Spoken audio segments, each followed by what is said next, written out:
Author's note. This book was born from a single uncomfortable question I couldn't stop asking myself. Why do the most loyal people I know keep getting destroyed?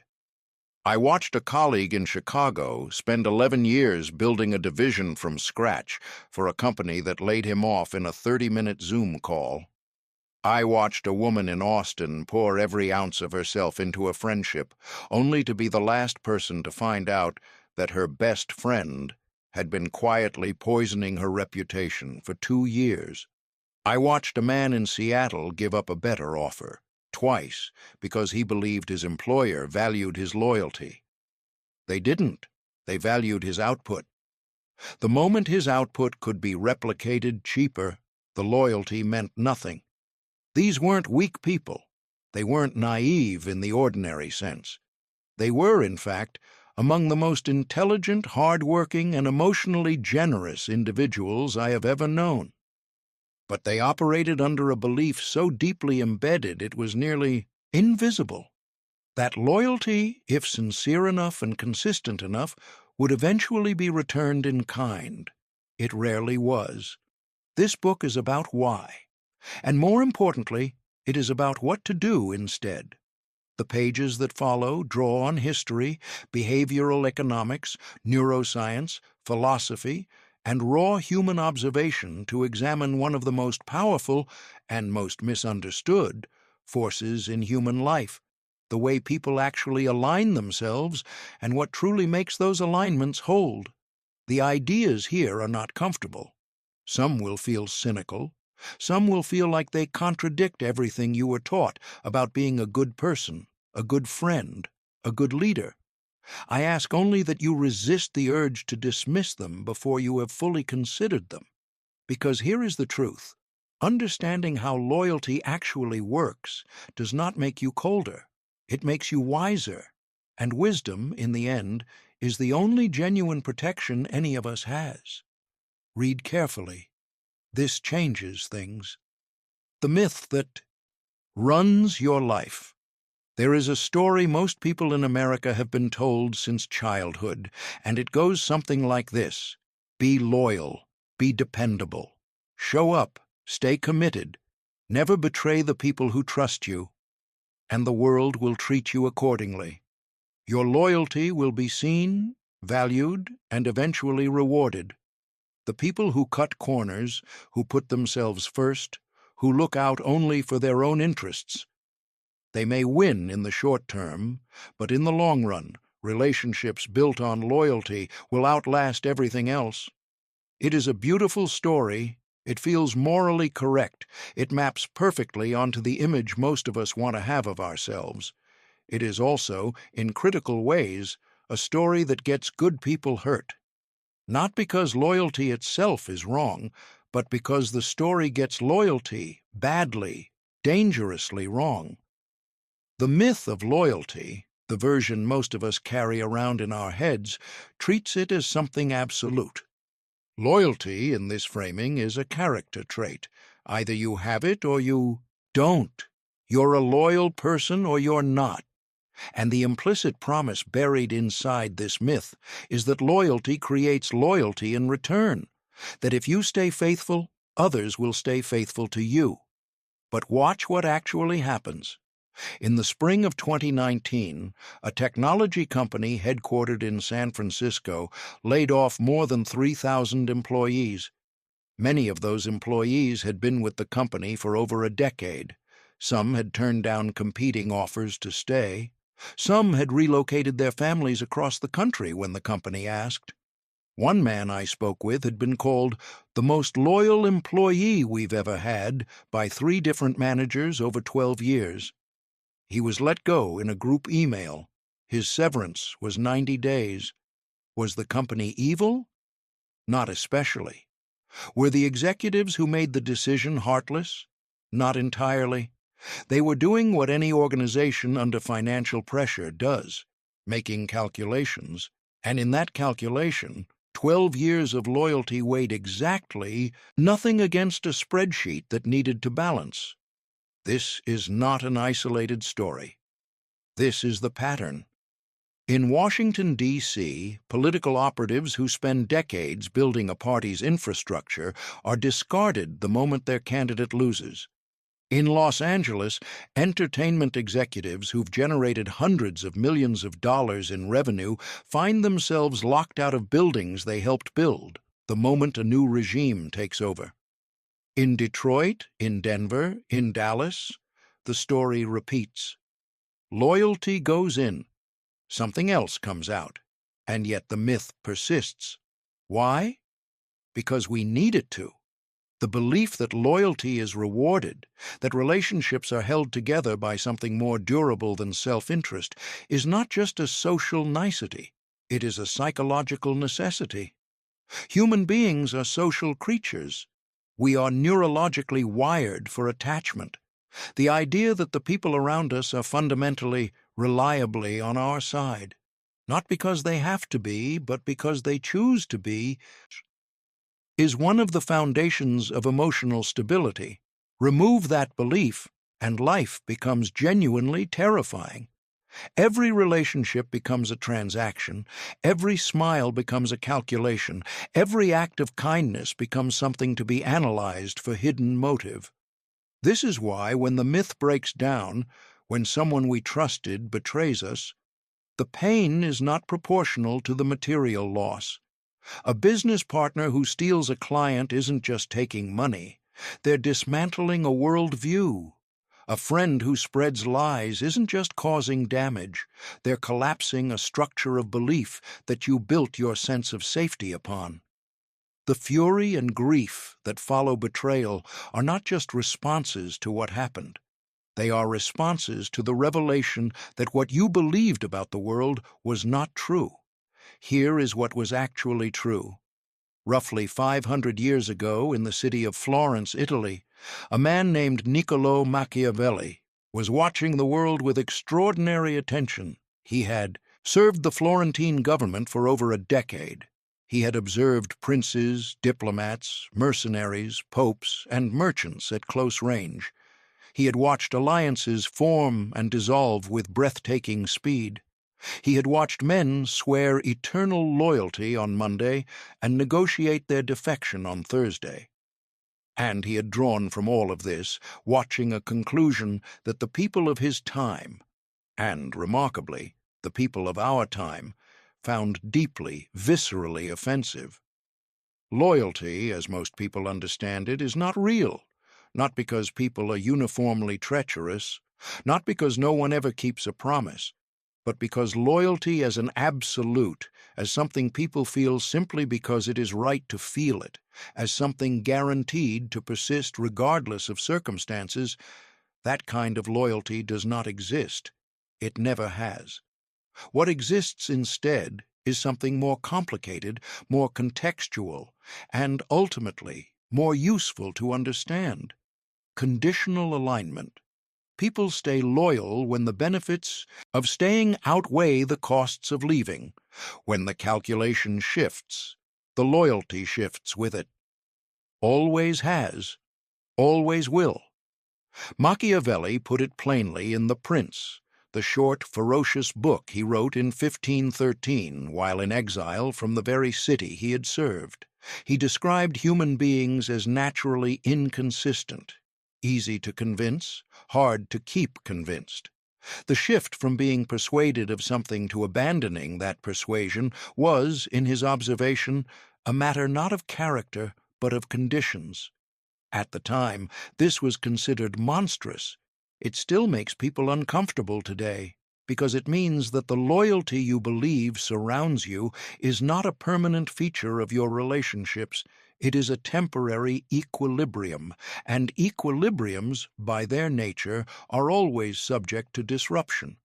Understanding this changes everything, not in the direction of paranoia, not in the direction of treating everyone around you as an enemy, but in the direction of clarity, in the direction of building relationships, teams, organizations, and careers on foundations that actually hold, rather than on the beautiful, fragile, dangerous myth of unconditional loyalty. That is what this book is about. Let us begin by taking the myth apart, piece by piece, and seeing what is actually underneath it. First, understand that the loyalty narrative serves those at the top of any hierarchy far more than it serves those at the bottom. When a corporation tells its employees, "We're a family," it is asking those employees to extend the emotional commitments of family, sacrifice, endurance, unconditional support, while reserving the right to behave like a business when it needs to. It asks for loyalty that transcends self-interest, while itself operating entirely on self-interest. The same structure appears in politics. Leaders ask their followers for loyalty that is absolute and unconditional. In exchange, they offer identity, belonging, and the validation of being on the right side.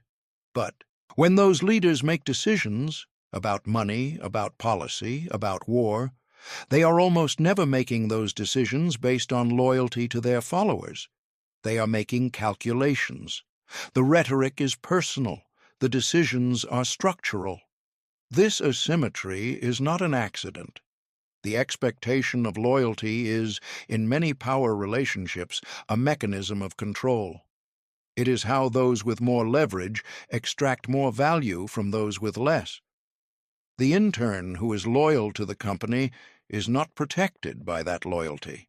She is bound by it while the company remains free.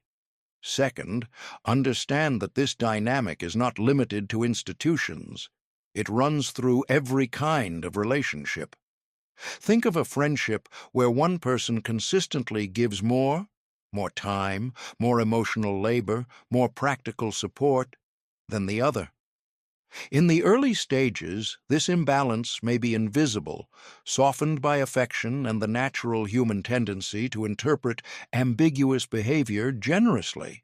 Over time, however, a pattern emerges. The giving person begins to notice that their loyalty is not generating reciprocal loyalty. It is generating expectation. The taking person has gradually recalibrated the relationship so that the asymmetry feels normal. When the giving person eventually pulls back, the taking person often responds with shock and accusation. "How can you be so disloyal?" The irony is that the accusation of disloyalty is being leveled by the person who has been extracting value for years against the person who has been providing it. The loyalty myth enables this. It keeps the giving person in place, convinced that their loyalty is the right thing and that it will eventually produce something. It rarely does. Third, and perhaps most importantly, understand that the myth of loyalty often prevents us from accurately assessing our own behavior. We hold ourselves to a standard of absolute loyalty that is not only unrealistic, but that we do not actually meet. Every person reading this book has, at some point, said one thing and done another, has maintained a friendship or a professional relationship not out of genuine affection, but out of habit or convenience, or a reluctance to face an uncomfortable conversation, has praised someone's work publicly while privately questioning it, has stayed in a situation not out of loyalty, but out of fear. This is not an indictment. It is the human condition. But denying it, maintaining the fiction that we are absolutely loyal while others are not, costs us the self-knowledge we need to make better decisions. Machiavelli's insight cuts in both directions. It is not just a tool for understanding others. It is a mirror. When we look at it honestly, we see that our own loyalty has always been conditional too, and that seeing this clearly, without shame or self-recrimination, is the first step toward acting with genuine integrity, which is something far more sustainable and far more valuable than the performance of unconditional loyalty. The city of Florence, the world Machiavelli inhabited, was extraordinary in many ways, but most relevant to us is this. It was a place where the gap between what people said and what people did was unusually visible. Alliances formed and shattered in months. Families that swore eternal fealty to one ruler bent the knee to his rival without missing a beat the moment circumstances shifted. The Medici family, the great banking dynasty that dominated Florentine politics for much of the Renaissance, fell and rose again, each time accompanied by a chorus of reasserted loyalties from people who had, just days before, been celebrating their overthrow. Machiavelli watched all of this with a clear eye, and what he concluded was not that the Florentines were unusually dishonest or unusually corrupt. He concluded that they were simply being human, that what he was watching in Florence was not a local exception. It was the rule of human nature, playing itself out in unusually sharp relief. He was right. 500 years later, watch any merger announcement on Wall Street and see the same pattern. Watch any political campaign switch in the United States and see the same choreography. Watch the dynamics inside any high-stakes organization, a startup approaching a Series C, a law firm undergoing a leadership transition, a school district in the middle of a budget crisis, and see the same essential calculus.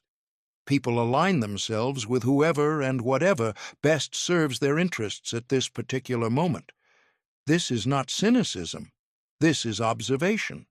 And the difference between those two things, between cynicism and clear observation, is everything. The cynic says, "Everyone is selfish, loyalty is a lie, trust no one." This position is emotionally satisfying in a bitter way, but it is practically useless. It leads to isolation, missed opportunities, and a kind of performative toughness that is, ironically, its own form of naivete. The clear observer says something different. Loyalty is conditional, self-interest is universal, and understanding this makes it possible to build relationships and systems that are genuinely robust. Not by eliminating loyalty, but by understanding what actually produces it and what actually sustains it. That is the project of this book. In the chapters that follow, we will examine how strategic coldness, the willingness to see situations clearly, to act on facts rather than feelings, to build on interests rather than promises, actually produces better outcomes for the people who practice it. Better relationships, better organizations, better decisions, better lives. Not because warmth and connection are wrong, they are not, but because warmth without clarity is vulnerability without protection. And in the world as it actually exists, the world Machiavelli saw in Florence, the world you live in today, vulnerability without protection is not virtue, it is exposure. The cold equation is not the enemy of human connection, it is its prerequisite. How loyalty is actually built and destroyed. If loyalty is not what most people think it is, if it is not an absolute character trait, not a natural outgrowth of affection, not something that simply persists once established, then what is it? And more practically, if you want it, how do you actually create it? The answer is almost disturbingly straightforward once you see it clearly. But getting to that clarity requires dismantling a few more comfortable illusions first. In the fall of 2008, as financial markets were collapsing across the United States, a mid-sized investment firm in Boston faced a decision. The firm had approximately 400 employees. Its assets under management had dropped by nearly 40% in 6 weeks. The partners could do what nearly every other firm in their position was doing: announce mass layoffs, preserve capital, and rebuild from a leaner base. Instead, the managing partner, a woman named Catherine Holt, who had built the firm over 22 years, gathered her entire staff in a conference room and made a different kind of announcement. No one was being let go. Salaries would be reduced across the board, including her own, starting at the top. She presented a detailed 18-month plan for how the firm would navigate the crisis. She answered questions directly and without evasion for over 2 hours, and then she told them, I cannot promise you that this works. I can promise you that I will not ask you to take a risk I'm not taking myself. Over the following 4 years, during which the firm not only survived but became one of the top-performing investment houses in New England, employee turnover at Holt's firm ran at less than 8% annually. The industry average during the same period was over 30%. Competing firms spent enormous resources recruiting from her staff, and they were consistently unsuccessful. Her people didn't leave. Was this loyalty? Absolutely. Was it unconditional? Absolutely not. The people who stayed at Holt's firm stayed for reasons that were entirely comprehensible in strategic terms. They stayed because they believed the leadership was competent. They stayed because they saw the financial pain distributed equitably. They stayed because the plan presented was credible and transparent. They stayed because the culture Holt had built over 2 decades included real professional development, meaningful ownership of outcomes, and a track record of promoting from within. They stayed because leaving felt not only risky, but, in a genuine sense, disloyal to something worth being loyal to. The loyalty was real, but it was built consciously, deliberately, and on foundations that had nothing to do with emotional rhetoric and everything to do with aligned interests and demonstrated behavior. This is the first law of actual loyalty. It is an outcome, not an input. You cannot demand it. You cannot claim it. You cannot generate it through speeches about family or culture or shared values, although those things matter at the margins. Loyalty is the residue of a sustained calculation made by real people that staying aligned with you is better than the alternative. This is what Machiavelli was pointing at when he wrote that the best defense a prince can have is to avoid being hated, not loved, although love helps, not feared, although Machiavelli famously argued that fear is more reliable than love when the two conflict. The absolute floor is, do not give people reasons to hate you, because hatred, unlike disappointment or indifference, generates active energy against you. In practice, this means something specific. There are 2 primary ways to destroy loyalty, and most people who lose it fall into one of these 2 traps. The first is the violation of basic fairness. Human beings have a near-universal sensitivity to what behavioral economists call procedural justice. We are not merely calculating outcomes, we are calculating whether the process that produced the outcomes was fair. Research from the University of California and from studies done at the Harvard Business School consistently shows that people will accept bad outcomes, pay cuts, missed promotions, project failures, far more willingly when they believe the process that led to those outcomes was transparent, consistent, and genuinely considered their interests. Conversely, they will rebel against good outcomes when they feel the process was arbitrary, opaque, or showed contempt for their perspective. The executive who hands down a policy change without explanation, the business partner who makes a major decision without consultation, the friend who reveals private information to others without asking. These are all violations of procedural fairness, and the loyalty damage they cause is often out of proportion to the material harm, because the signal they send is not just, "I did something inconvenient." The signal is, "You do not matter enough to be included." That signal, once received, is very difficult to unsend. The second loyalty destroyer is the gap between stated values and demonstrated behavior. We are extraordinarily sensitive as a species to hypocrisy. We forgive imperfection readily. We forgive mistakes. We forgive failure. We are remarkably reluctant to forgive the specific combination of saying one thing and doing another, especially when the stakes are high and the gap is obvious. In 2014, a technology startup in Austin, Texas, went through a rapid period of growth. The company's culture deck, a document that startups use to communicate their values to potential employees and investors, prominently featured the language of radical transparency and people first. The founders gave interviews about their commitment to treating employees as partners, not resources. 18 months later, when the company hit a funding shortfall, those same founders fired their VP of engineering via text message on a Friday afternoon. They did it without severance. They did it while publicly claiming, in a staff meeting 3 days earlier, that the executive team was fully aligned and all rowing in the same direction. The VP, who had left a position at Google to join the company, found out his employment had ended when his badge stopped working in the parking garage. The subsequent exodus of talent cost the company more than the funding shortfall had.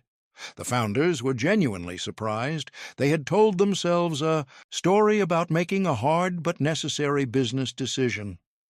What they had actually done was demonstrate in the starkest possible terms that the gap between their stated values and their actual behavior was total, that the people-first language was performance, not principle. No one was loyal to them after that. Why would they be? Here is the cold truth. People do not follow values. They follow demonstrated behavior and align their interests accordingly. The values are the story we tell. The behavior is the data we actually use to make decisions. This is not as bleak as it sounds. It is, in fact, clarifying, because it means that the path to genuine loyalty is not more eloquent mission statements or more enthusiastic culture talks. It is consistent, observable, demonstrable alignment between what you say and what you do, sustained over time, at cost to yourself when necessary. That last part is critical, at cost to yourself when necessary. Catherine Holt's loyalty was so durable because her people had seen her actually sacrifice something real. She cut her own salary more deeply than anyone else's. She had skin in the game, and because they had seen that, they believed the rest of it. The second law of actual loyalty is this: loyalty flows toward demonstrated skin in the game. We see this principle at work everywhere once we start looking for it. The veteran Marine officer who refuses to eat until all her troops have eaten. The startup founder who takes no salary while asking his team to work 80-hour weeks. The coach who benches his star player for missing practice, even when a game is on the line. The teacher who stays 2 hours late every Tuesday to help struggling students, not because she is required to, but because she said she would. In each of these cases, the loyalty generated is not a response to words. It is a response to evidence. Evidence that this person has decided to bear costs that they did not have to bear on behalf of people or principles they genuinely value.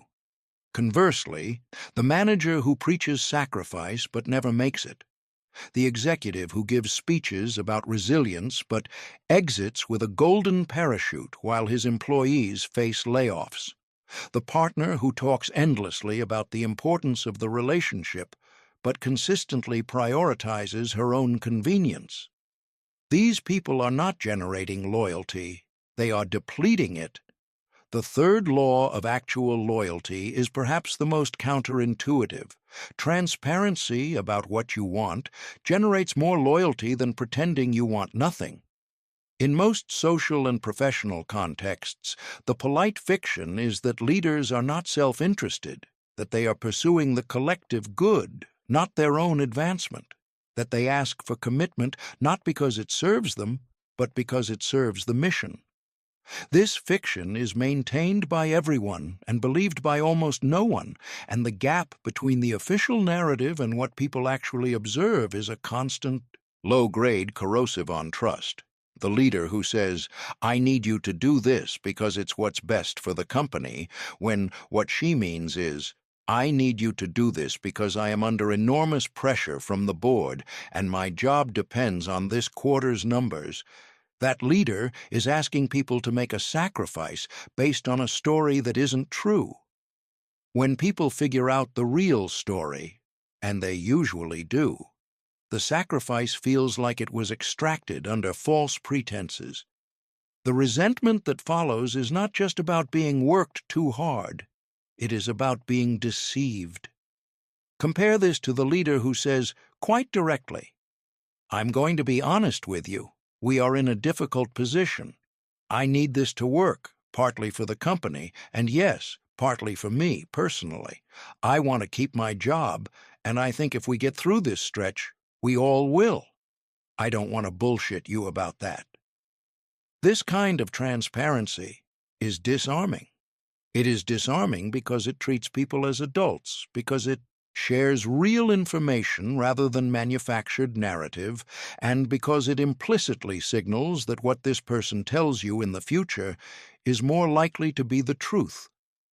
People are astonishingly loyal to people who tell them the truth, even when the truth is uncomfortable. People are astonishingly disloyal to people who tell them beautiful lies, even when those lies are well-intentioned. This is the fourth law of actual loyalty.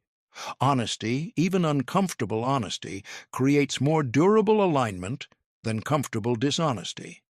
In a study of organizational culture conducted by researchers at Wharton, employees were asked to rate both their job satisfaction and their loyalty to their organization. The single variable most correlated with loyalty, more than compensation, more than benefits, more than advancement opportunities, was whether employees felt they received honest feedback and honest information from leadership. Not positive feedback, honest feedback. The organizations that told their people what was actually happening, even when it was bad news, generated dramatically higher loyalty than those that managed perceptions and kept people in the dark. The relationship between honesty and loyalty runs deeper than organizational psychology. It is evolutionary. Human beings survived as a social species by detecting deception. We are extraordinarily good at it, even when we are not consciously aware of what we are detecting. We pick up microsignals of inauthenticity, tiny inconsistencies between what someone says and how they behave, between their verbal claims and their body language, between their public positions and their private actions. When these signals accumulate, our instinctive assessment of the person shifts from ally to threat. And once that shift happens, loyalty becomes impossible, no matter how many loyalty speeches follow. This brings us to one of the most important and most uncomfortable implications of the fourth law. Most people who claim to inspire loyalty are, in fact, driving it away. Not because they are bad people, but because they are trying to generate loyalty through performance rather than through truth. They are optimizing for how they appear rather than for what they actually are. And the people around them know the difference. The path to genuine, durable loyalty is not complicated, but it is demanding. It requires behaving as well when no one is watching as when everyone is. It requires delivering on small promises so that people believe in the large ones. It requires telling people things that are hard to hear, because the alternative, telling them what they want to hear, is a form of disrespect that always, eventually, surfaces. It requires, in other words, the kind of cold-eyed honesty about your own behavior that most people find deeply uncomfortable to sustain. But here is the paradox. This cold-eyed honesty, this strategic commitment to demonstrated integrity, produces warmer, deeper, more genuine loyalty than any amount of charisma or emotional appeal. Because what it is actually doing is treating people as rational actors who deserve accurate information. And people who feel genuinely respected, not flattered, not managed, but actually respected, tend to be extraordinarily loyal in return. This is not soft wisdom. This is the cold equation at work. Loyalty is a function of perceived fairness, demonstrated commitment, aligned interest, and honest communication. Remove any one of these variables, and loyalty degrades. Sustain all four, and you will have built something that very little can shake. In the next chapter, we will look at what happens when loyalty is demanded rather than earned, and what that demand actually costs. The price of demanded loyalty. In 2017, a private equity firm in New York acquired a regional grocery chain based in the Midwest. The chain had 460 stores, 11,000 employees, and a culture that, by every internal measure, was unusually strong. Employee tenure averaged 9 years. Customer satisfaction scores were consistently in the top decile for the industry. 3 generations of families in some towns had worked for the same company.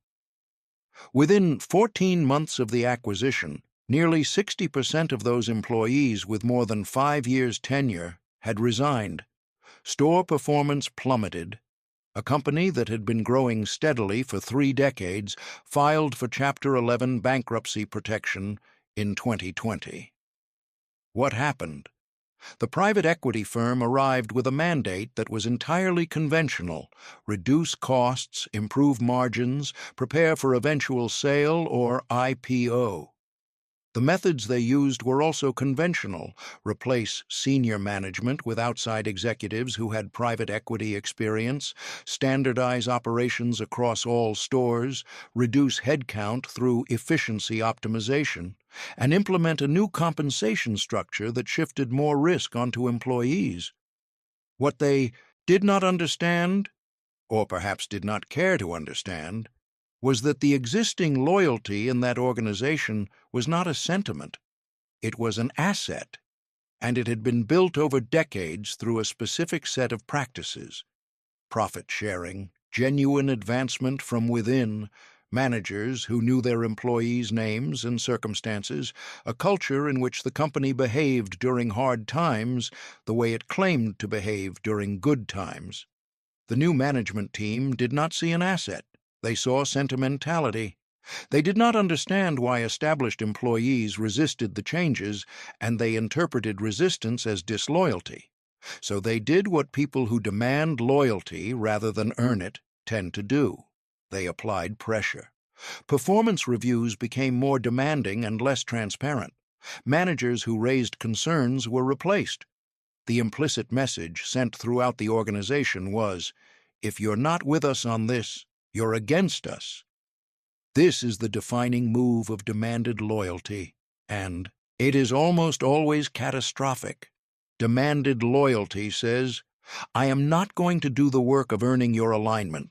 I am going to compel it through fear of consequences. Comply or leave." The problem is twofold. First, the people you most want to retain are almost always the ones with the most options, and compulsion drives them out first. The high performers, the people with the most accumulated knowledge and the widest skill sets, are the ones most able to simply take their value elsewhere. They leave early, they leave quickly, and they take with them exactly what you cannot afford to lose. Second, the people who stay under conditions of demanded loyalty are not, in fact, loyal. They are cornered. They remain, not because they are committed, but because they have no good alternative. And cornered people do not go above and beyond. They do not innovate. They do not speak up when they see problems. They do not give you their best. They give you the minimum required to avoid punishment, and they wait for a better option to appear. This is the loyalty that appears in the statistics: high retention rates, low turnover, while the actual organizational capability quietly hemorrhages. And the leaders who demand loyalty often cannot tell the difference because they are measuring compliance rather than commitment. Machiavelli identified this trap with great precision. He observed that a prince who maintains power through fear alone creates a particular and dangerous fragility. The people around him are not allies. They are hostages. And hostages, the moment their captivity becomes less certain, or the moment they calculate that the risk of escape is lower than the cost of continued captivity, will flee, and often turn actively against their former captors as they go. This is the fifth law we need to understand. Demanded loyalty produces the appearance of alignment and the reality of resentment. And resentment, accumulated over time, becomes something very expensive indeed. Let us make this personal.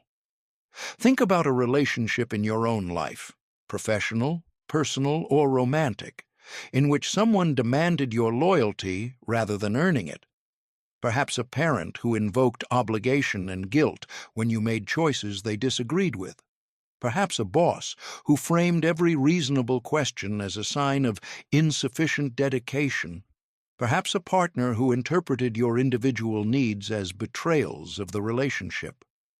What happened to your actual loyalty in those situations? Most people, in honest reflection, will recognize the same pattern. The demand produced surface compliance. You said what was required, did what was expected, avoided the conflict that the relationship clearly could not tolerate. But inside, something shifted. The warmth retreated. The genuine commitment, the kind where you would have gone out of your way, made sacrifices, stayed when leaving would have been easier, that commitment quietly evaporated. And in its place grew something more calculated, a monitoring of exits, a quiet inventory of alternatives, a wait for the moment when the cost of compliance exceeded the cost of departure. This is what demanded loyalty always produces. It always produces the inverse of what it seeks. It creates the form of loyalty while destroying the substance. Now consider a different kind of relationship. Think of someone in your life whose loyalty you have felt without it ever being requested. A mentor who showed up at a critical moment with exactly the right thing, not because they had to, not because you asked, but because that is simply who they were. A colleague who defended your work in a meeting you weren't in. A friend who told you the truth about something difficult because they respected you too much to lie. What happened to your loyalty in response to those people? The difference is not subtle. The person who demands loyalty gets your compliance. The person who earns it gets your genuine commitment. And genuine commitment in any domain, in organizations, in friendships, in partnerships of every kind, is worth incomparably more. The sixth law, genuine commitment, from others requires the willingness to demonstrate genuine commitment first, at actual cost to yourself. This sounds obvious, and yet the number of people and institutions that violate it daily is staggering. Because demonstrating genuine commitment requires something that most of us, most of the time, are working hard to avoid. Vulnerability. To truly commit to something before you know how it will go, to sacrifice something real before you are certain of the return, to tell someone an uncomfortable truth before you know how they will receive it. All of these things require you to take a risk. They require you to put something real on the table. And our instinct, in most professional and social contexts, is to minimize that risk, to hedge, to qualify, to give the appearance of commitment while keeping the exit ramp accessible.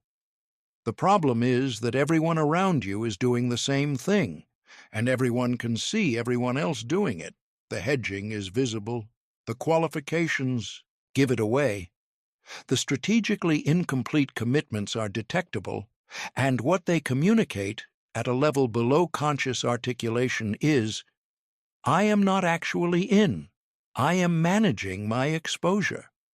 And the response to that signal from the people around you is entirely rational. They manage their exposure too. This is how organizations, friendships, and partnerships decay while everyone involved still technically holds the title. The relationship exists. The organizational chart says team. The friendship continues to be described as close, but the genuine commitment, the willingness to take a real risk on behalf of this person or this project, has retreated on both sides. What remains is a kind of mutual performance, a maintained appearance of loyalty held in place by habit and the cost of explicit rupture, while the actual substance has gone. demanded loyalty accelerates this decay, because the demand makes explicit what was previously unspoken, that the loyalty being asked for is not freely given but compelled, and once that becomes explicit, the performance becomes impossible to maintain with any authentic energy. What is left is something hollow, formally intact, practically useless. The antidote is not a prescription for naive generosity. It is not about giving everything freely and hoping it comes back around. That approach fails for the same reasons demanded loyalty fails. It treats the other person as a passive object of your commitments rather than as a rational actor making their own assessments. The antidote is what we might call strategic generosity, the deliberate, calculated decision to commit first, to give before you receive, to show before you demand. Not blindly, not without assessment, but with a clear understanding that authentic commitment from others is only available to those who have demonstrated it themselves. This is the seventh law. In building loyalty, the actor who commits first and most visibly creates the conditions that make reciprocal commitment rational for the other party. Think about this in concrete terms. A manager who assigns a high-stakes project to a junior employee, not just the grunt work, but actual ownership, real credit, real visibility, is making a strategic investment in that employee's loyalty. The employee experiences something unusual, genuine trust, trust that was extended before it was fully earned. That experience is powerful. It creates a sense of obligation that is not coerced but chosen. The employee wants to justify the trust, not because they have to, but because the experience of being trusted made them feel like someone worth being loyal to. Compare this to the manager who demands loyalty through performance reviews and implicit threats of consequence. The employee in that situation does not feel trusted. They feel managed, and people who feel managed do not give you loyalty. They give you the minimum required to survive the management. None of this means that consequences don't matter. They do. Machiavelli was right that fear is sometimes more reliable than love, particularly in conditions of high uncertainty or crisis, where the predictability of consequences is more useful than the unpredictability of feelings. But fear, as a primary mechanism, has a ceiling. It prevents defection when alternatives are limited. It does not, cannot generate the kind of proactive, generative commitment that produces excellence. The synthesis, and this is perhaps the most important practical point in this entire chapter, is a specific combination: demonstrated genuine commitment plus clearly understood consequences for betrayal. The first generates loyalty. The second sustains it in conditions where loyalty is tested. Catherine Holt cut her own salary. That's the genuine commitment. But she also had, in place before the crisis, carefully constructed partnership agreements, equity structures, and non-compete provisions. That's the consequence architecture. The combination is what made her firm's loyalty so unusually robust. In personal relationships, the equivalent is this: be someone who consistently shows up, tells the truth, and gives generously of your time and attention. And be someone who is also clear about what you will not tolerate. Not aggressive, not punitive, but clear.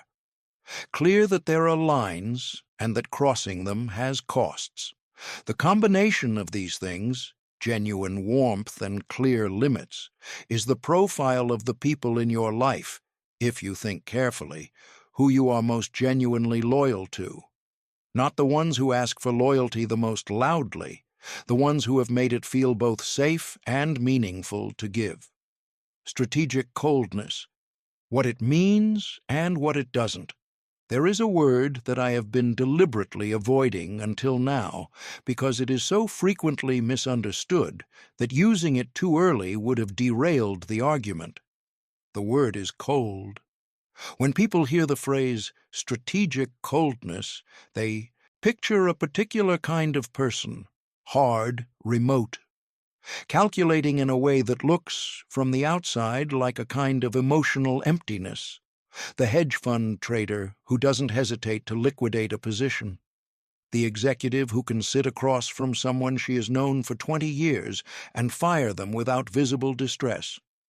The entrepreneur who treats every relationship as primarily instrumental, navigable by self-interest, terminable by spreadsheet. These people exist, and in their most extreme form, they are not, in fact, practicing strategic coldness. They are practicing something else entirely: emotional dissociation, the inability or unwillingness to fully register the human cost of their decisions. This is not strategy, it is pathology, and it produces, over time, the exact kind of organizational and relational decay that this book is trying to help you avoid. Strategic coldness is something categorically different. It is not the absence of warmth. It is the discipline to not let warmth cloud judgment at the moments when clear judgment matters most. Let us make this concrete with a story. In 2012, a nonprofit organization based in Washington, D.C., was in the middle of a leadership crisis. Its executive director, a man named Robert Sands, who had founded the organization 20 years earlier, had slowly become the organization's central problem.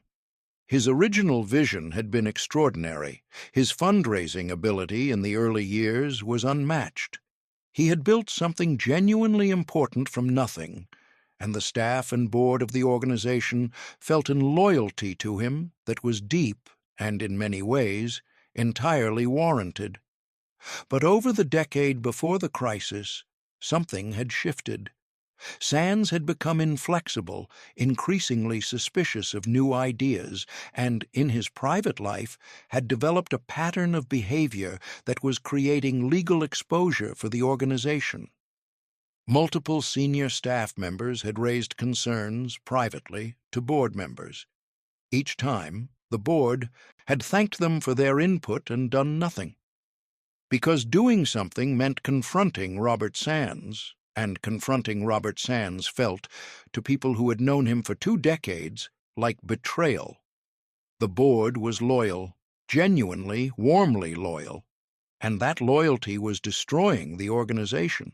A new board member named Elena Vasquez, who had joined the board 18 months earlier specifically because she believed in the organization's mission, finally brought the situation to a head. She presented a detailed analysis of the legal exposure, the staff attrition the current leadership was causing, and the concrete impact on the organization's mission outcomes. And then she said something that the rest of the board found genuinely shocking in its directness. "I understand what Robert has built here, and I have enormous respect for what this organization meant to him.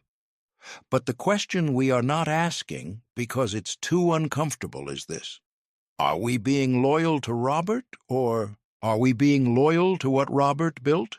Because at this point, those two things are in direct conflict, and if we keep conflating them, we are going to lose both."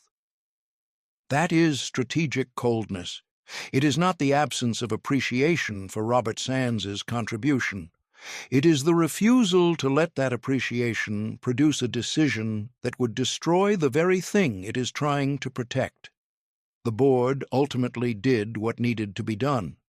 Robert Sands transitioned out of the executive director role with full recognition of his founding contribution, a significant severance package, and the continued involvement in an advisory capacity. The organization went through a difficult year, but emerged with new leadership, stabilized finances, and a renewed capacity to serve its mission. By every measure that actually counted, lives served, programs delivered, community impact, the organization was stronger. This outcome was only possible because one person in that room was willing to practice strategic coldness, to see clearly, to speak directly, and to make the argument for what the situation actually required, rather than what the emotional dynamics of the room made comfortable. This is the eighth law. Strategic coldness is not the enemy of loyalty. It is sometimes loyalty's most essential expression. The people who practice strategic coldness well, the ones for whom it produces better outcomes rather than relational wreckage, share a specific set of characteristics that are worth examining in detail. First, they distinguish between the person and the situation. The failure mode that looks like strategic coldness but isn't is the person who has simply stopped caring about people. They make cold decisions easily because they have separated themselves from the human stakes. True strategic coldness is harder than this. It requires the full capacity to appreciate those human stakes, to genuinely feel the weight of what a decision costs people, while still making the decision that the situation requires. The Elena Vasquez of the world don't fire founders because they can't feel the pain of it. They do it because they can feel it fully and still see that it is what must be done. This distinction matters enormously in practice. The leader who dissociates from the human cost of her decisions will consistently underestimate those costs and make choices that destroy loyalty without realizing it. The leader who remains fully human but strategically clear will make painful decisions in ways that, paradoxically, can strengthen rather than shatter the relationships involved. Because people can tell the difference between being discarded and being dealt with honestly. The second can be survived and even, eventually, respected. Second, practitioners of strategic coldness are ruthless about the difference between loyalty to people and loyalty to outcomes. This is the lesson of the Washington, D.C. nonprofit. The board was confusing loyalty to Robert Sands, the person with loyalty to the outcome that Robert Sands had worked his entire life to achieve. These looked identical until they suddenly weren't, and the moment they diverged, the board's confusion about which loyalty actually mattered became catastrophic. In practical terms, this means asking, in any situation where loyalty feels like it's in tension with a clear-eyed assessment of what needs to happen, what am I actually loyal to here? The person, the relationship, the past, or the outcome? These are not always in conflict. When they are, however, the answer almost always requires prioritizing the outcome, because the outcome is typically what the relationship was about in the first place, and honoring what a relationship was actually about, even when that's difficult, is a deeper form of loyalty than protecting the relationship from difficult truths. Third, practitioners of strategic coldness have developed a high tolerance for short-term discomfort in service of long-term integrity. This is perhaps the most demanding aspect of the practice because most of us are wired at the neurological level for short-term comfort optimization. Conflict is unpleasant. Delivering hard truths is unpleasant. Making decisions that will upset people is unpleasant. Our nervous systems push us toward the path of least immediate resistance. Strategic coldness requires overriding this impulse with regularity. Not every conversation, not every decision, but at the moments when the impulse toward short-term comfort would produce long-term damage. The ninth law, the capacity to tolerate your own discomfort is a prerequisite for making decisions that actually serve the people you care about. Consider the mentor who tells her protege that his business plan has a fatal flaw 2 weeks before the planned launch. The conversation will be painful. It may produce anger, defensiveness, and temporary damage to the relationship. The mentor who cannot tolerate this discomfort says nothing or softens the message until it is unrecognizable or waits until the launch to offer feedback, at which point it is too late to be useful. The mentor who can tolerate her own discomfort has the harder conversation early, in detail, with full honesty. The plan either gets fixed or it doesn't, but the protege has been treated as someone capable of handling the truth. And that treatment, even when it's initially resented, is ultimately a profound form of respect. The mentor who can't tolerate her own discomfort is not being kind. She is being cowardly in a way that has real costs for the person she is supposedly mentoring. Fourth, practitioners of strategic coldness understand that the framing of a difficult truth matters almost as much as the truth itself. This is not a contradiction. The content of what must be said is not negotiable. That is the cold part. But how it is said, in what context, with what acknowledgement of the stakes, is where warmth and humanity can and must come in. Elena Vasquez did not say, "Robert Sands is the problem and he needs to go." She said, "We are being loyal to Robert or to what Robert built." The distinction is critical. The first framing invites defensiveness and tribal loyalty. The second framing redefines what loyalty actually means in the situation in a way that makes the necessary action comprehensible as an act of loyalty rather than a betrayal. Great communicators of difficult truths do this constantly. They find the framing that allows people to receive what needs to be received without the defensive reaction that prevents processing. This is not softening the truth. It is delivering it in the form most likely to actually be heard. And a truth that is delivered but not heard has accomplished nothing. Fifth, practitioners of strategic coldness build the relational capital before they need it. This is perhaps the most practical piece of advice in this chapter. You cannot walk into a room cold and deliver a hard truth and expect it to land well. The credibility required to say something that costs someone something, to deliver a critique, make a difficult decision, challenge an established narrative, is accumulated through a long history of demonstrated investment in the other person. Catherine Holt could make dramatic changes in her firm's compensation structure during the financial crisis because she had spent 2 decades building an organization in which people genuinely believed she cared about them. Her credibility was not manufactured in the moment of crisis. It was drawn from a deep account that she had been funding for years. The crisis was not a test of her leadership. It was the moment when the investment she had already made paid off. This is the 10th law. The capacity for strategic coldness is built during the periods when you don't need it.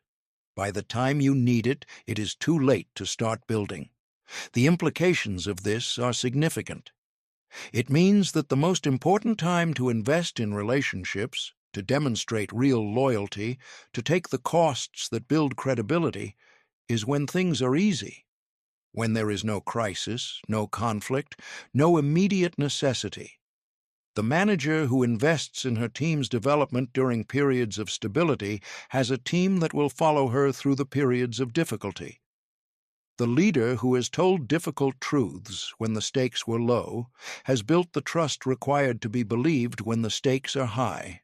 Strategic coldness is not a crisis response. It is a way of operating continuously that makes you capable of doing what is necessary when the moment demands it.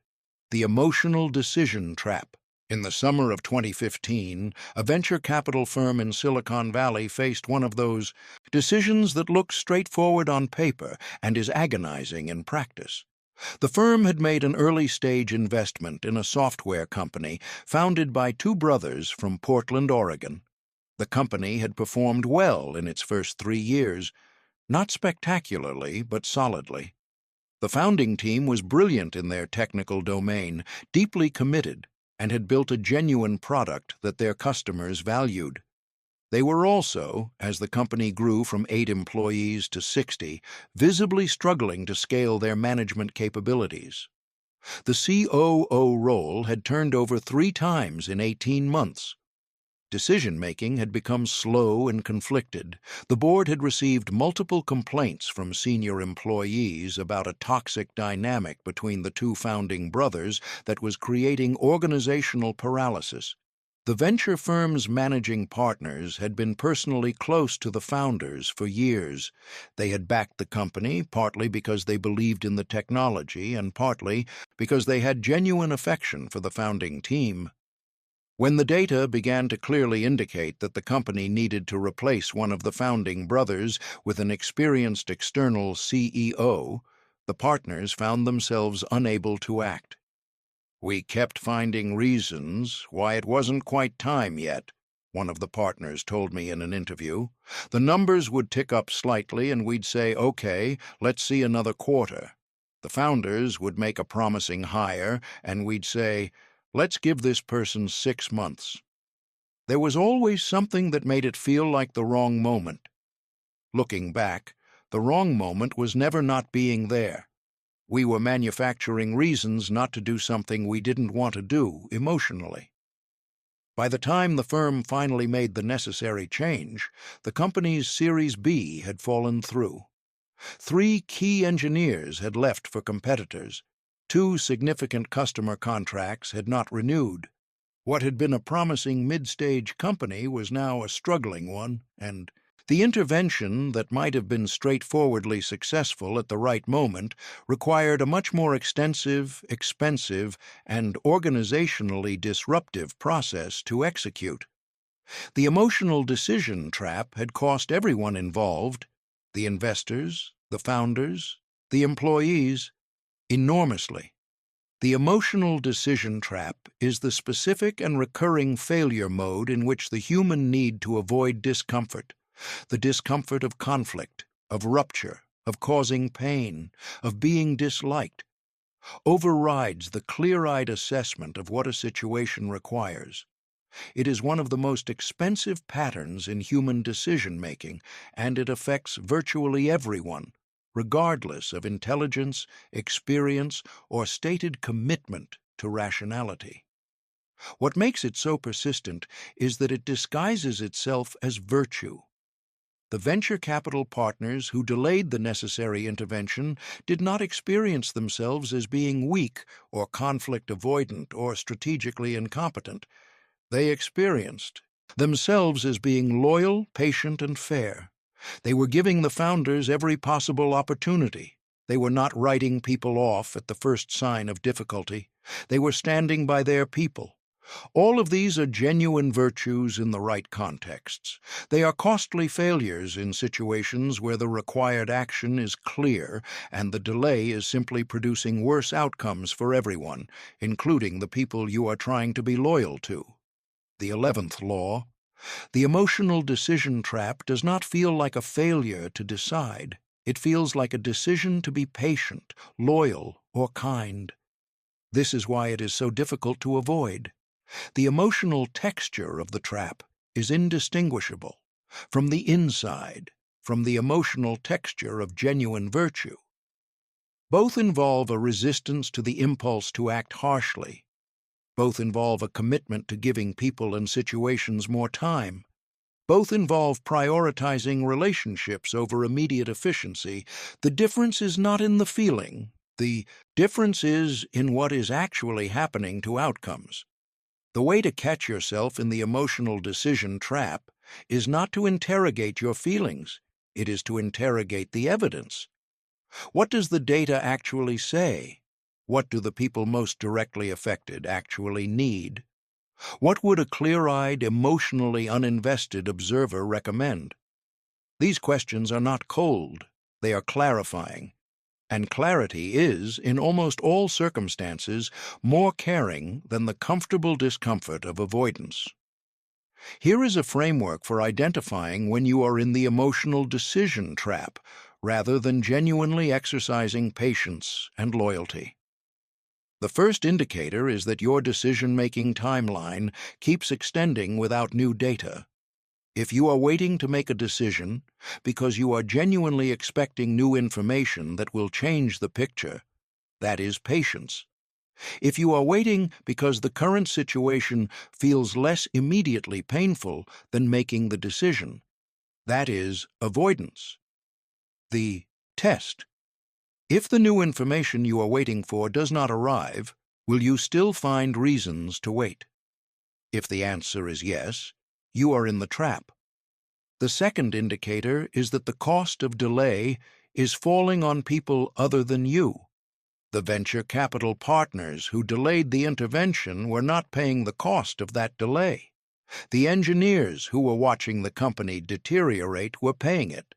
The customers who were receiving a degrading product experience were paying it. The founding brother who was not performing was paying it in accumulated resentment and eventual, more painful removal. When the costs of your decision are primarily falling on people who don't have input into the timing of it, the emotional transaction underlying the avoidance becomes visible. You are trading their welfare for your emotional comfort. The third indicator is that the people around you are more certain than you are. In the Portland company, the non-founding employees were not confused about what needed to happen. The customers who did not renew their contracts were not confused. The engineers who left were not confused. When the people closest to a situation have clear assessments that converge on an action you cannot bring yourself to take, pay attention to that convergence. It is usually information that your emotional investment is preventing you from processing. The fourth indicator is that you have already made the decision privately. One of the most reliable signs of the emotional decision trap is the experience of knowing, privately, clearly, with real certainty, what needs to be done, while continuing to generate reasons why now is not the right moment to do it. This gap between private knowledge and public action is the trap in its purest form. You are not actually undecided. You are decided and uncomfortable, and you are manufacturing uncertainty to avoid the discomfort of acting on what you know. If you recognize yourself in any of these indicators, and if you are honest, you probably do, the question becomes, what do you do about it? The 12th law provides the answer.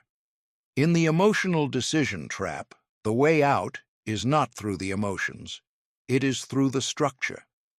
What this means in practice is that the most effective way to make the necessary decisions when you are emotionally entangled is to create processes, structures, and accountability mechanisms that take the decision out of the emotional space and put it into a procedural one. The corporate board that cannot bring itself to remove a struggling CEO creates an independent review committee with explicit criteria for evaluation and mandated timelines for decision-making. The investor who cannot bring himself to stop funding a failing company creates a structured milestone system, specific metrics, specific dates, specific consequences, that operates independently of his personal attachment to the founders. The individual who cannot end a professional relationship that has become corrosive creates an explicit conversation protocol, a structured review of the relationship's value, conducted at a specific time with specific criteria, that makes the assessment more procedure than emotional reckoning. In each case, what the structure does is remove the decision from the moment-to-moment emotional weather of the relationship and relocate it in a system that operates more reliably. This is not cowardice. This is architecture. And good architecture does what people cannot reliably do unaided. It produces consistent outputs regardless of emotional variability. There is an important caveat here, and it matters. Structure is a tool for making necessary decisions, not a substitute for human judgment. The structures and criteria need to be right, and right requires human intelligence, experience, and genuine engagement with the situation. The structure is not a way of offloading responsibility, it is a way of separating the decision from the emotional dynamics that are preventing it. The venture capital firm that finally restructured the Portland company did something that the managing partners found initially counterintuitive. They hired an external advisor to conduct a structured assessment of the executive team and present findings to the board. The advisor had no emotional attachment to the founders. His assessment was clear, direct, and rapidly acted upon. The partners later acknowledged that they had hired the advisor not because they needed his analytical skills. They had those, but because they needed a structural mechanism to make a decision they already knew was necessary. The external process gave them cover, yes, but it also gave them clarity and moved the decision from an emotional arena to a rational one. The emotional decision trap is ultimately about the conflation of two things that need to remain separate: caring about people and making clear-eyed decisions on their behalf. These are not in conflict. In fact, the latter is often the deepest expression of the former. The doctor who softens a cancer diagnosis to the point of incomprehensibility because she cannot bear to cause her patient pain is not being kind. She is prioritizing her own comfort over her patient's need to understand their situation and make informed decisions. Strategic coldness is not the absence of care. It is the discipline to let care motivate action rather than paralyze it. It is the understanding that the most important moments, to be clear and honest and direct, are often the most emotionally difficult, and that the people who can sustain clarity precisely at those moments are the ones who actually protect the people around them. Building relationships that actually hold. By now, the argument of this book should be clear. The traditional understanding of loyalty, absolute, unconditional, founded on character and affection alone, does not describe how human beings actually function, has never described it, and treating it as an operational model for building relationships and organizations produces predictable, expensive failures. The alternative is not cynicism. The alternative is a clearer understanding of what actually creates durable alignment between people and a disciplined practice of building on that foundation rather than on the beautiful but fragile myth. This final chapter is about that practice, about the specific, concrete, applicable behaviors and structures that produce relationships, personal, professional, and organizational, that hold when they need to hold. Before we get into the specific practices, one more law needs to be stated clearly, because it undergirds everything that follows. The 13th law: the quality of your relationships is determined primarily by how you show up when it costs you something, not by how generous you are when generosity is easy, not by how loyal you are when loyalty is comfortable, not by how honest you are when honesty risks nothing. These are baseline expectations, and meeting them generates no particular currency. What generates currency, what actually builds the kind of deep, durable alignment that this book has been about, is what you do when it is hard. When you tell someone something they don't want to hear because they need to hear it. When you take the side of someone who is not powerful because it is the right thing to do. When you hold to a standard under pressure that would be much easier to lower. When you absorb a cost rather than pass it along, because absorbing it is what the relationship requires. Every one of these actions is a deposit in a relational account, and the account you build through these deposits is the one that gets drawn on when the genuine tests come. This means, among other things, that the investments you make in relationships before you need them are not optional extras. They are the infrastructure. Without them, when the difficult moment arrives, there is nothing to draw on. The request for loyalty lands in an empty account. With that foundation established, here are the specific practices. Practice 1. Tell the truth early and often, especially when it's uncomfortable. The single most reliable predictor of whether a relationship will hold under pressure is its history of honest communication. Relationships that have weathered uncomfortable truths before are robust. Relationships that have been maintained primarily through comfortable fictions are fragile. And fragility, in relationships as in engineering, is always discovered at the worst possible moment. This means developing the habit, and it is a habit requiring genuine cultivation, of saying the thing that is a little difficult to say regularly in low-stakes situations. giving honest feedback when asked for it rather than the reflexive affirmation that feels safer, raising a concern in a meeting rather than going silent and complaining afterward, expressing a disagreement directly rather than signaling it through behavior. These small, regular exercises in honesty do two things simultaneously. They build your own capacity for difficult communication. The discomfort decreases with practice, and they calibrate the relationship. They establish, at a low level of consequence, that this is a relationship in which people say real things. That calibration makes it possible to trust the relationship when the real things that need to be said are harder. Practice 2. Align interests explicitly, rather than assuming emotional bonds will do the work. The most durable professional relationships, partnerships, employment relationships, client relationships, board service, have explicit structures.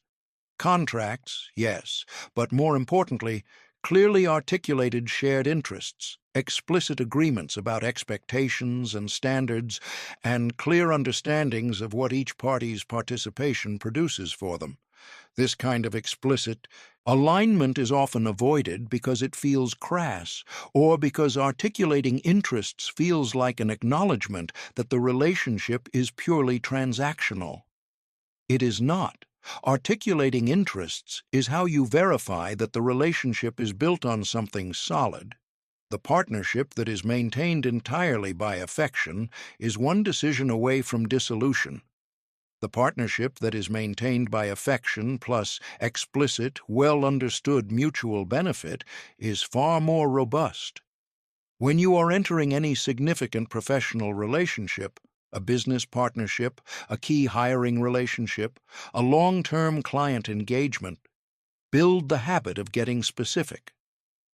Specific about what each party needs, what each party brings, what success looks like, and what the protocol is when things go wrong. This is not the language of distrust. It is the language of seriousness. It communicates that you take the relationship seriously enough to build it on something real. Practice 3. Create accountability structures that operate independently of mood. Both within yourself and in the structures you build with others, create systems that produce accountability regardless of how you feel on any given day. Scheduled performance conversations rather than ones that only happen when something is wrong. Regular one-on-ones rather than check-ins triggered only by problems. Explicit milestones in projects rather than vague commitments to stay in touch. These structures serve multiple purposes.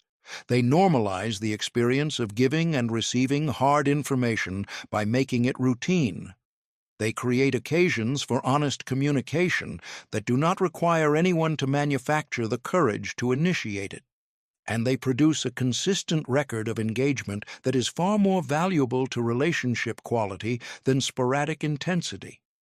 The people who practice this most consistently are often perceived, somewhat paradoxically, as less intense and less emotionally invested than people who only engage during crises. The paradox resolves when you understand that the consistency itself is the investment. The quiet, regular, structured engagement across good times and bad is precisely the demonstration of genuine loyalty that the crisis-only engager is unable to make. Practice 4. Know your actual limits and communicate them before they are reached. One of the most reliable patterns in relationship breakdown is the accumulation of unspoken resentments. A person carries a cost, emotional, practical, professional, that they never named, because naming it felt like weakness, or imposing, or like a betrayal of the image of someone who doesn't need anything. The cost accumulates, the resentment grows, and when the relationship finally breaks, it breaks over something that looks, to the other person, trivial, because the real accumulation was invisible. The practice of knowing and communicating your actual limits before you reach them is simultaneously a self-care practice and a relationship-building practice. By naming what you need, directly, early, without apology, you give the other person the information they need to actually meet your needs. You make it possible for the relationship to be genuinely reciprocal rather than an extended performance of not needing anything. And you prevent the toxic accumulation of unspoken resentment that breaks relationships from the inside. This is, for many people, genuinely difficult. Our culture sends powerful signals that needing things, that having limits, that requiring something from others, is a form of weakness. The result is a massive collective epidemic of people performing invulnerability in their relationships while slowly dying inside it. Strategic coldness includes the coldness to see this performance for what it is, in yourself, and stop doing it. Practice 5. Separate the evaluation of people from the evaluation of situations. One of the most consistent sources of relationship damage is the conflation of "this situation is not working" with "this person is bad." When a business relationship is not producing good outcomes, when a friendship has become lopsided, when a professional relationship has run its productive course, the temptation is to frame the ending as a judgment on the person rather than as a response to the situation. This framing damages the other person unnecessarily. It also distorts your own thinking because it forces you to choose between defending the person and acknowledging the situation, when in fact both things can be true at once. Most situations that end badly end not because anyone was malicious, but because circumstances changed, interests diverged, or the fit between people and context shifted. Recognizing this does not mean pretending there is no pain or no cost in the ending. It means understanding the ending clearly enough to learn from it, to end it cleanly, and to carry forward into future relationships the lessons it contains. The people who end relationships, professional, personal, organizational, with the least damage to all parties are invariably the people who have most clearly separated their assessment of the situation from their assessment of the person. They are able to say, honestly and specifically, "This is not working, and here is why, and here is what would need to change for it to work, and if those things cannot change, here is how." We part in a way that respects everything that was valuable about what we built. This kind of ending is possible only for someone who has maintained a clear-eyed assessment of the situation throughout, who has not avoided the reality, but has also not personalized it. Practice 6. Build the organizational or relational architecture before you need it. Everything argued in this book converges on a single practical imperative. The structures and habits that produce durable loyalty must be built before the tests come. The team culture that sustains cohesion through a crisis is built in the years before the crisis. The personal resilience that allows you to maintain clarity under pressure is developed in the periods when the pressure is low. The relational credibility that allows a difficult truth to be received is accumulated through years of demonstrated investment. The corollary of this is equally important. By the time you are in a crisis and trying to build trust, you have already run out of time to build it. The best you can do at that point is draw on what you have already accumulated. If the account is full, the withdrawal is possible. If the account is empty, no amount of rhetoric or effort will fill it fast enough. This means, in practice, that the most important strategic investments you make are the ones that don't feel urgent. The quiet conversation with a team member who seems disengaged, not because there is a crisis, but because it is the right time to understand what they need. The process you put in place for delivering difficult feedback before anyone has done anything that requires difficult feedback. The explicit conversation with a business partner about what you each need from the relationship. Not because things are bad, but because building the architecture now costs less than rebuilding it in crisis. The cold equation, ultimately, is this: durable relationships. Relationships and organizations and careers that actually hold when they need to hold are built through disciplined investment before the tests come, through honest communication that creates genuine clarity, through structural alignment of interests, and through the demonstrated willingness to make difficult decisions clearly and without avoidance. The loyalty this produces is not the loyalty of sentiment.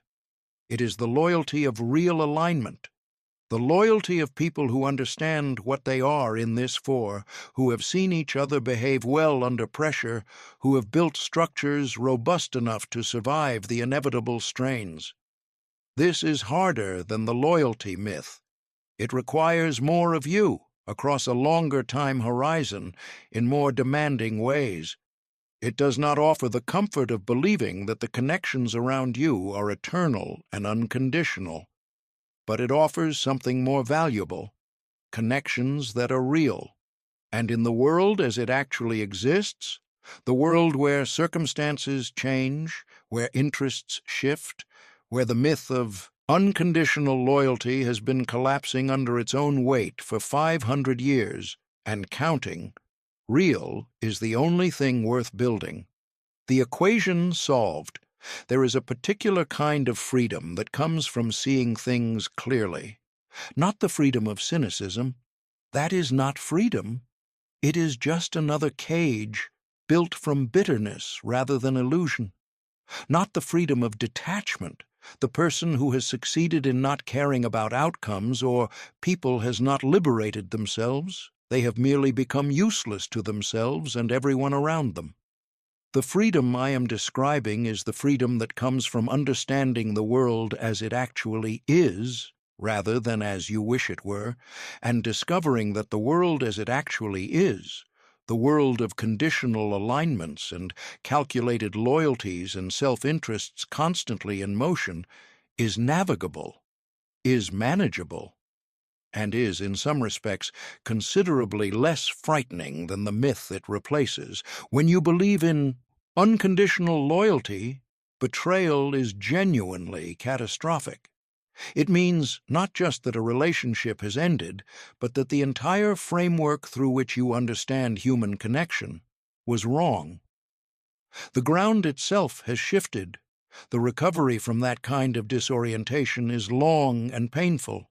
When you understand loyalty as conditional, betrayal is still painful, deeply, genuinely painful, but it is comprehensible. The ground has not shifted. Someone's conditions changed. Their calculations shifted. They moved in the direction of their interests, as people do, as they have always done, as you have done yourself, if you are honest. This is a loss.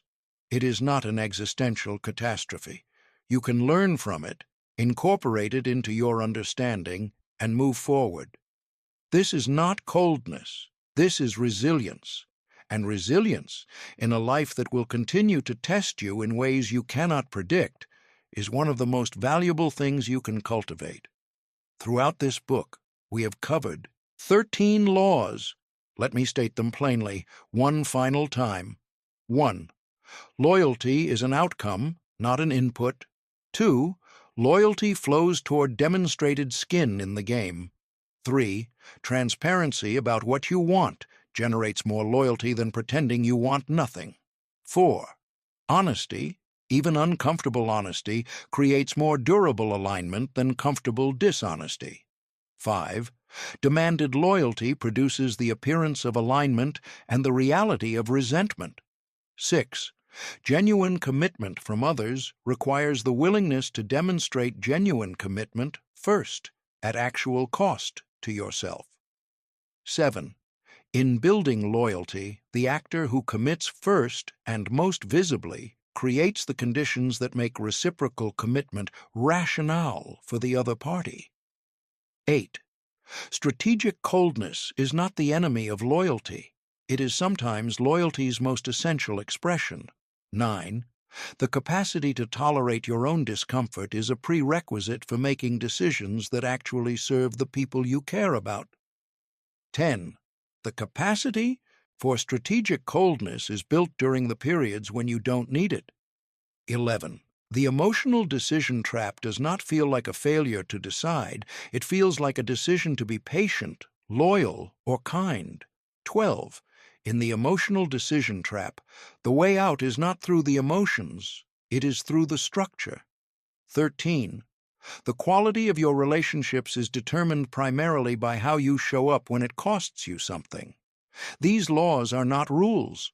They do not tell you what to do in any specific situation.